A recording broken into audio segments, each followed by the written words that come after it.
નમસ્તે વિદ્યાર્થી મિત્રો, ધોરણ 12 પ્રકરણ નંબર 9 જગતના વિદ્યમાન ધર્મો. વિદ્યાર્થી મિત્રો, આજે આપણે પ્રકરણ 9 નો છેલ્લો પોઈન્ટ જોવા જઈ રહ્યા છીએ. આ મુદ્દો પણ ખૂબ જ અગત્યનો છે. ટૂંકા પ્રશ્નમાં પણ પૂછાય છે, વિભાગ ડી માં પણ પૂછાય છે અને વિભાગ ઈ માં પણ પૂછાય છે. એટલે અહીંયા પ્રકરણ 9 ના આપણે 4 પોઈન્ટ જોયા છે. એ ચારે ચાર પ્રશ્નો ખૂબ જ અગત્યના ગણી શકાય એવા છે. તો વાત કરીએ આપણે સૌથી પહેલા વિદ્યમાન ધર્મોની અગાઉ વાત કરી તે પ્રમાણે કયા 11 ધર્મો, ધર્મના સ્થાપકો અને ઉદ્ભવ સ્થાન અને ઉદ્ભવ કાળ એની વાત કરી હતી.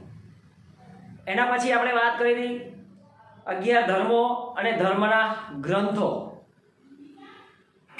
ત્યારબાદ જે મહાન ધર્મ છે એ ધર્મ અને ધર્મએ શું વાત કરેલી છે નૈતિકતાની બાબતમાં, એટલે નૈતિક સિદ્ધાંતોની વાત કરેલી.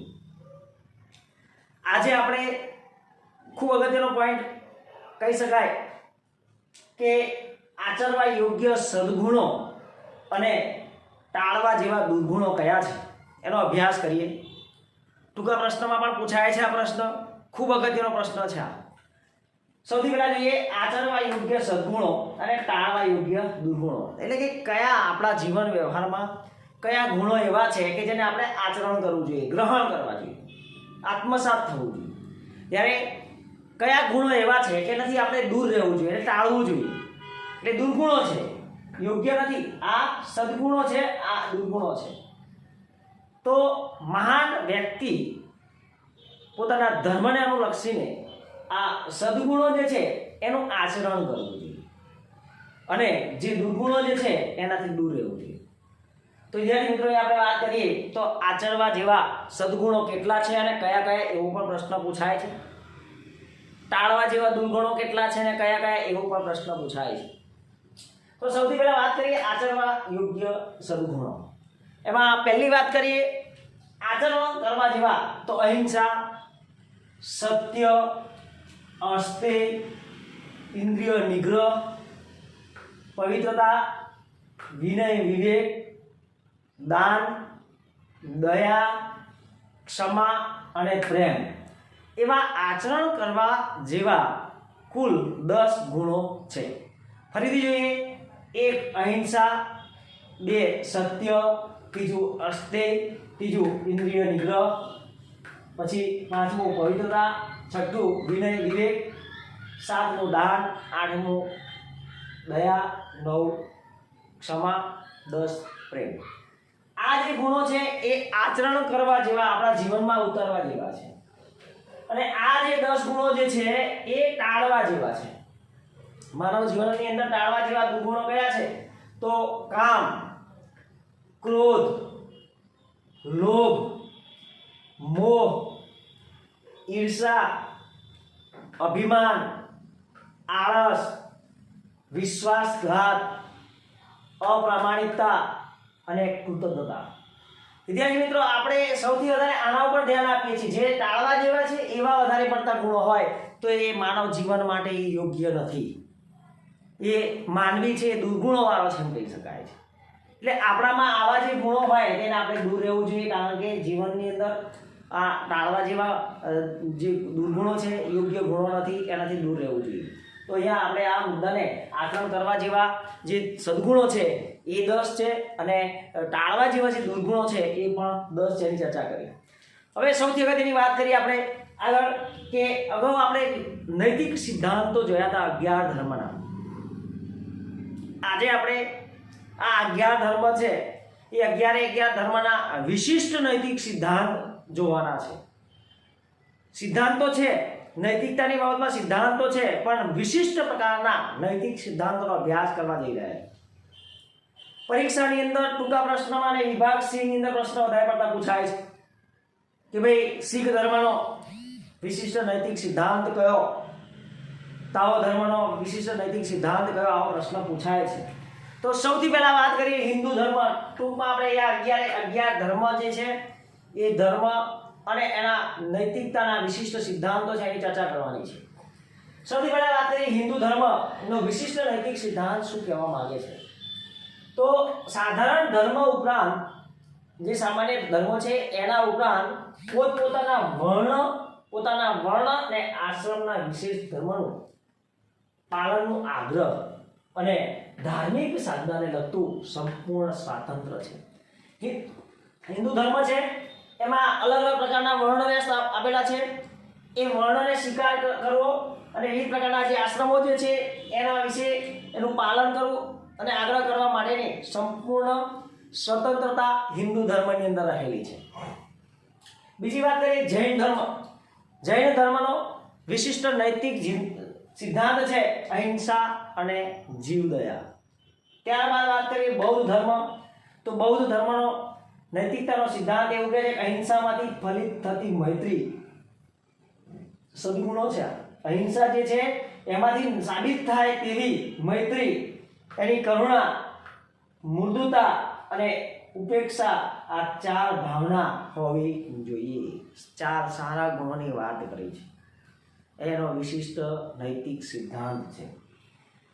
શીખ ધર્મની વાત કરીએ તો શીખ ધર્મનો વિશિષ્ટ નૈતિક સિદ્ધાંત એવું કહે છે કે નિર્ભયપણે અન્યાય અને દ્રષ્ટાંતોના સામનો કરી, કોઈ ડર વગર નિર્ભય અને નિર્ભયપણે અન્યાય થતો હોય એ અન્યાય અને જે દૃષ્ટાંત છે એ દૃષ્ટાંતનો સામનો કરી ધર્મ સ્થાપન માટેના આગ્રહ રાખવો જોઈએ. કોઈ વેર વિવાદ કરવો જોઈએ નહીં. ભલે આપણને યોગ્ય ન હોય તો એને કોઈ વાદ વિવાદ કર્યા વગર નિર્ભયપણે એને યોગ્યતાથી સમાધાન કરી અને સામનો કરી ધર્મ સંસ્થાપન માટેનો આગ્રહ, ધર્મને જાળવવી માટેનો આગ્રહ રાખવો જોઈએ.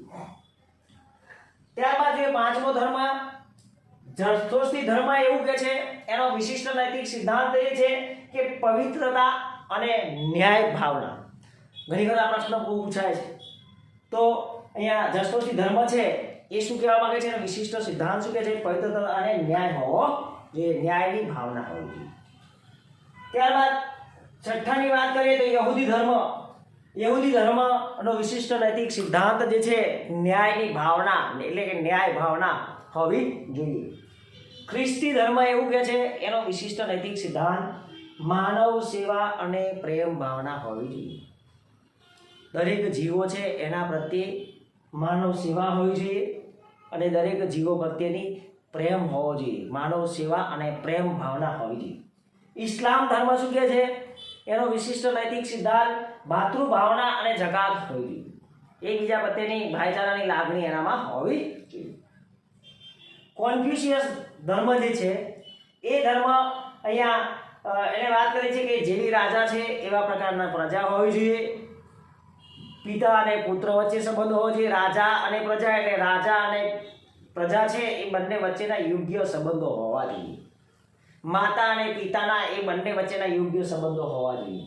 પતિ અને પત્ની બંને વચ્ચેના યોગ્ય સંબંધો સામાજિક રીતે જોડાયેલા હોવા જોઈએ. મોટા ભાઈ અને નાના ભાઈ પ્રત્યેને માન સન્માન હોવું જોઈએ, એના યોગ્ય સંબંધો જળવાયેલા હોવા જોઈએ. મિત્ર વચ્ચે એક સામાજિક સંબંધો હોવા જોઈએ. એટલે અહીંયા કોન્ફ્યુશિયસ એમ કહે છે કે રાજા પ્રજા, મિત્ર માતા પિતા, પતિ પત્ની, મોટા ભાઈ અને નાના ભાઈ એ બંને વચ્ચે આ જોડકા છે એ એમની વચ્ચે સામાજિક રીતે સંબંધ છે એ યોગ્ય હોવો જોઈએ, એનો આગ્રહ રાખવો પડે. તાઓ ધર્મના વિશિષ્ટ નૈતિક સિદ્ધાંતને એવું કહે છે કે તારા અભિમાનમાંથી કોઈ પણ પ્રકારના જે છે કોઈ અભિમાન કર્યા વગર નિરઅભિમાનમાંથી નિષ્પન્ન થતી નિવૃત્ત પરાયણતા, બીજાના માટેની સહાયતાની લાગણી કોઈ પણ પ્રકારના અભિમાન વગર થતી હોવી જોઈએ. અભિમાન વગર એમાંથી નિષ્પન્ન થતી હોય તો એ આ તાઓ ધર્મ છે. તો તાઓ ધર્મ એમ કહે છે કે નિરઅભિમાનમાંથી અભિમાન કર્યા વગરનો હોય એમાંથી ઉતરી આવતું નિવૃત્ત પરાયણતા. અને છેલ્લો પોઈન્ટ છે શિન્તો ધર્મ. શિન્તો ધર્મ એમ કહે છે કે આપણે સમગ્ર દેશને રાષ્ટ્રભક્તિ હોવી જોઈએ અને અહીંયા વફાદારી હોવી જોઈએ. વફાદારી અને રાષ્ટ્રીય ભક્તિ. તો વિદ્યાર્થી મિત્રો, અહીંયા આપણે પ્રકરણ 9 તત્વજ્ઞાનમાં આજે પૂર્ણ કરીએ છીએ. પણ ખાસ અગત્યની બાબત એ છે કે આ પ્રકરણ 9 છે એ આપણા માટે ખૂબ અગત્યનું છે. કારણ કે 2020 અને 21ના જે બ્લુપ્રિન્ટની આધારિત આપણે જોઈ શકાય બોર્ડ દ્વારા જે પ્રશ્નપત્ર રજૂ કર્યું છે એના ઉપરથી તારણ તારવી શકાય છે કે આની અંદર ભલે વિભાગ ઈનો પ્રશ્ન 1 લખવાનો હોય, પરંતુ આના અંદર વિભાગ ઈના 2 પ્રશ્નો આવે છે. કારણ કે આ વર્ષ પૂરતું જે પેપરનું માળખું બદલાયું છે એની અંદર અથવા એવું નથી. માની લો કે 21 અથવા 21, 45 અથવા 45 એવું નથી. 21 થી 30 એટલે કે એમ ટૂંકમાં જે 20 પ્રશ્નો હોય તે 20માંથી કોઈ પણ 8 લખવાનો હોય. દાખલા તરીકે વિભાગ ઈની અંદર 6 પ્રશ્નો આપેલા છે, 6માંથી કોઈ પણ 4 લખવાના. પછી એ 2 પ્રશ્ન વિભાગ ઈની અંદર પ્રકરણ 9ના હોય તો બંને લખી શકાય છે, અથવા નથી.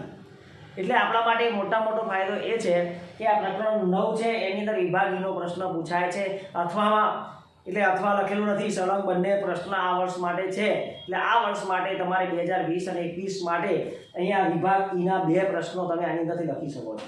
એટલે 10 ગુણના પ્રશ્નો આપણને આમાંથી મળે છે. એના સિવાયની વાત કરીએ વિદ્યાર્થી મિત્રો, આ પ્રકરણ એક એવું છે કે એની અંદર દરેક મુદ્દાની અંદર ટૂંકા પ્રશ્નો છે. તો એના માટે શું કરીશું આપણે? 11 ધર્મ તૈયાર હોવા જોઈએ. ધર્મના નામ ક્રમબદ્ધ અગાઉ આપણે જોયું તે પ્રમાણે સૂત્ર લખ્યું હતું. સિયોતાજ આપણે અગાઉ સૂત્ર બનાવ્યું હતું, અહીંયા લખ્યું એ પ્રમાણે એ 11 ક્રમમાં ધર્મ યાદ હોવા જોઈએ. સૌથી પહેલો ધર્મ કયો છે એવો પ્રશ્ન પૂછાય છે. સૌથી છેલ્લો કયો છે? હિન્દુ ધર્મના સ્થાપક કોણ છે? શીખ ધર્મના સ્થાપક કોણ છે?